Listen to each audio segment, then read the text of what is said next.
This video is brought to you by my two books, Practical Music Theory for the Rock Guitarist and The Blues Guitar Bible. Want to learn about modes, harmony, scales, chord substitution and keys? Or maybe you're interested in supercharging your blues guitar rhythm and lead chops. Whatever you're interested in, I guarantee you will be hitting the fast lane to progress with either of these works.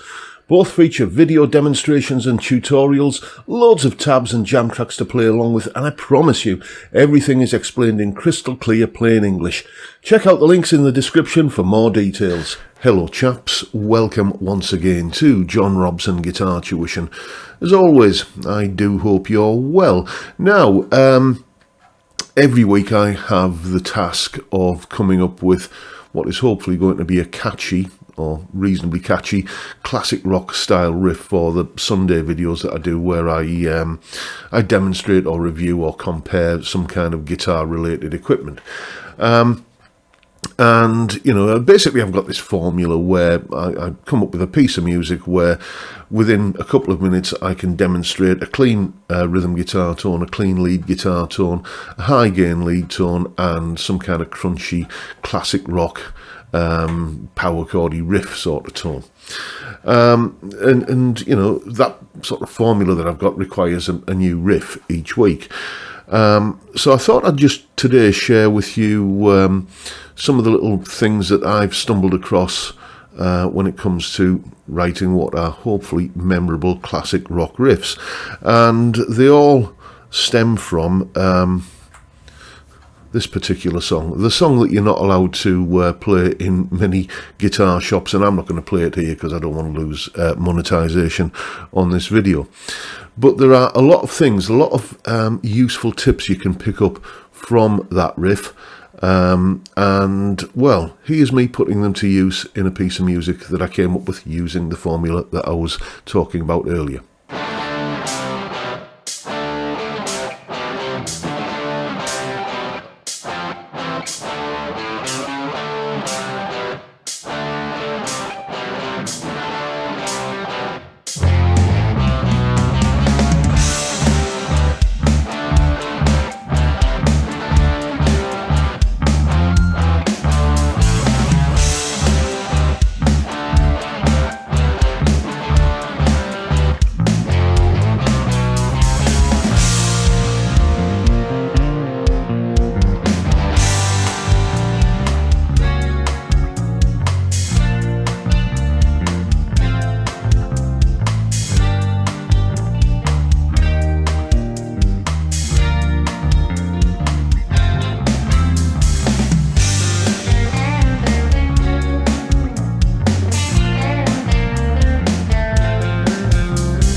And as always, there's a full tab for that piece of music in both Guitar Pro and PDF formats, along with a clip of me playing it and the jam track to play along with, as well as the explanation that's coming up next.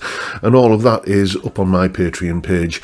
There's the address, link in the description. As I'm sure you know by now, $3 or about £3 a month gets you access to all of these additional resources that go along with these YouTube videos. And of course, a massive heartfelt thank you to everyone who supports me in that or any of the other ways, all of which are downstairs in the description. So, it didn't really sound much like Smoke on the Water, did it? But I was pilfering some of the attributes of that riff and using them in the main riff for that tune. Here's some information on what I was doing. Here is the explanation. Okay, so if we take a look at the famous riff that you're not supposed to play in guitar shops, what it looks like tabbed out, it could look like this. And we can start noticing a number of things about the way this riff is structured. Probably the most obvious thing that we can get from this is that there is some repetition going on. You can see there I've highlighted in red, the same part of the riff being played twice. Repetition is an important part of making something sound memorable. Make it familiar to the audience or to the listener by playing it multiple times. Then, it sticks in the memory. It's like in the old days before we all carried a mobile phone around with us. If you wanted to remember a phone number, rather than just typing it into your phone, what you would do is, as you were scrabbling around for a biro to write it down, you would say that phone number over and over and over again, just to kind of solidify it in your memory. Repetition makes for something memorable, basically. So that's the first thing, a little bit of repetition. I used that in the riff that I created by repeating that little figure a couple of times in various ways. So, that was sort of the engine room of the riff that I came up with. That's one example of how I took an idea from this riff and made something of it for myself. Let's have a look at the next slide I've got here, which is where we introduce the timing of the riff. You can see basically I've coloured the downbeat, the numbered part of the beat, in a sort of a yellowy gold colour, and the and in like a blue, kind of light blue colour. And if I just kind of count the rhythm, 1 and 2 and 3 and 4 and tap out the kind of places in the beat where something is happening in the riff, we get this: 1 and 2 and 3 and 4 and 1 and 2 and 3 and 4 and 1 and 2 and 3 and 4 and 1 and 2, 3 and 4 and so what can we get from that? Well, we've got a definite question and answer or call and response kind of thing. That's not directly related to the timing, but we're going to be using the timing to illustrate something else in a moment. So question and answer. Again, the riff that I came up with had that element to it. It had like that. So you can hear there's a definite call and response, question and answer thing going on there. And then question again. And answer again.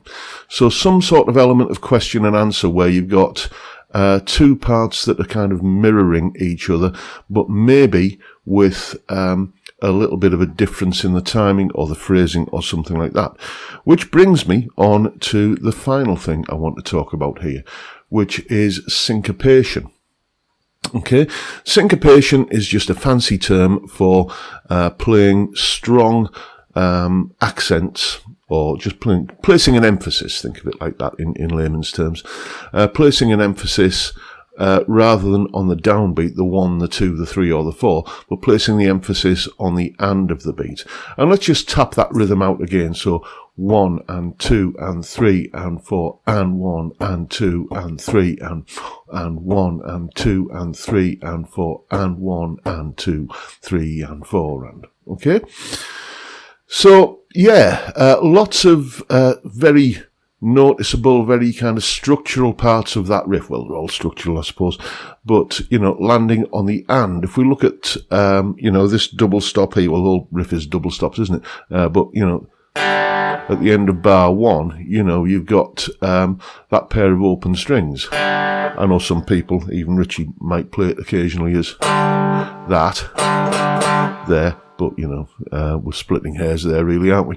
The point is those two notes and the pair of notes that come after that and the pair of notes that come after those are all landing on the and of the beat. You know, you can see on the and of beat 4 in the first bar, we've got a pair of notes. On the and of beat 1 in the next bar, we've got a pair of notes. And on the and of beat 2 in the same bar, we've got a pair of notes. So lots of things happening off the beat. And, you know, that's something, again, I made use of in the riff that I came up with. You know, I went something like 1 and 2 and 3 and 4 and 1 and 2 and 3 and 4 and 1 and 2 and 3 and 4 and 1 and 2 and like that. So lots of things happening on the and of the beat. Now, that may or may not be something that you are comfortable doing, but, you know, download a free metronome app and just practice doing this kind of thing. Let me just fire up a metronome right now and I will show you. So let's go to about, I don't know, 100 beats per minute or something like that. There we go. There's my beat. Okay. So let's play that slightly slower than the riff that I did, but I'll play it to that beat there. So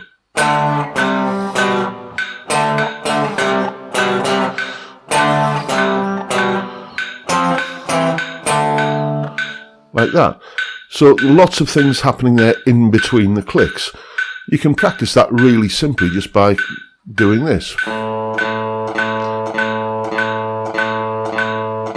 So get used to playing on the beat. You've got to know where the beat is to be able to kind of play off the beat. And then just maybe start going.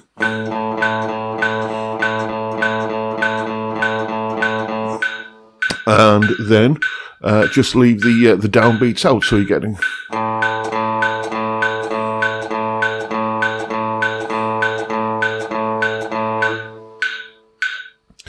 And just become comfortable doing that, so you can control, you have command over where you're placing the riffs, the chords, the single notes, whatever. Wherever you're placing anything that you play musically on the guitar, you need to have a command of where you're placing it in relation to the beats of the bar.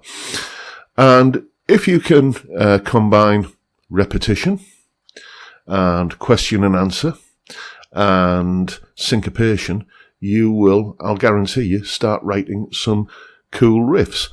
There are any number of riffs that I could have used as a way of illustrating these techniques, because once you're aware of these things, you start hearing them everywhere in riff after riff after riff after riff. But I thought, you know, why not go with the obvious one? You know, the one that you're not allowed to play in guitar shops. So there you go. That's a little bit of advice for you on riff building. Now you know what to do. Go away and have some fun with it. So there it is, laid bare. Hopefully that made some kind of sense. Don't forget, as I said, tabs, jam tracks, etc. up on the Patreon page, and hopefully this has inspired you to go off and have a go at coming up with some riffs, or maybe even just, you know, think, oh yeah, I could do with a little bit of that metronome thing. I'm a little bit rusty on that. You know, this is the way that you progress, by thinking, yeah, I'm going to find that a bit tricky. I better practice that, rather than just trying to kind of circumvent it, which, you know, I suppose I'm guilty of as much as anybody else on certain things.